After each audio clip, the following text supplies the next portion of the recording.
Dobrý den, jsem Markus Mucha, právník Alfonse Muchy a výkonný ředitel nadace Muchy. Vítáme vás na Moravské Krumlově na třetí ročník Muchové stezce. A téma tuto ročník je mucha a fotografie. A tady v Moravské Krumlově můžete vidět, jak Alfons dělal fotky, aby připravovat pro ty velké platní slovanské epopeje. Tak doufám, že vy budete mít čas přijet tady do Moravské Krumlova, podívat se na slovanské epopeje a taky na tuto krásnou výstavu.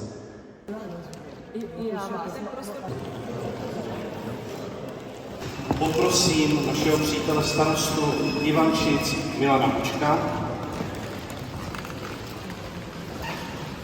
Hrušovany nad Jevišovkou paní starostka Eliška Volná, starostka Mikulova paní Jitka Sobotková a starostka Doubravice nad Svitavou paní Jana Kotavová.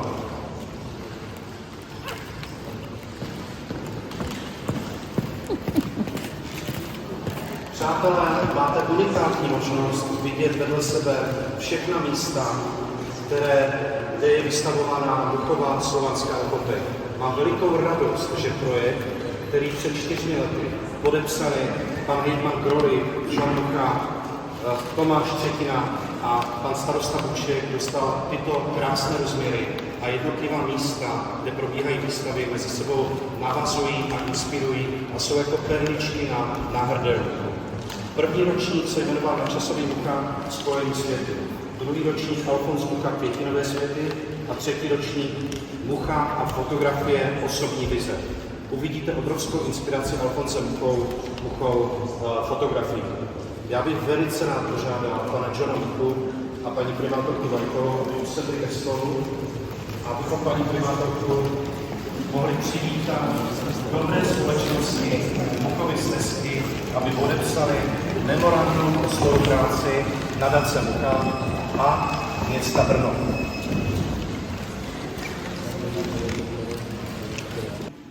Je nám velkým potěšením a ctí být součástí Muchovy stezky, být součástí nádherného odkazu mistra Alfonse Muchy.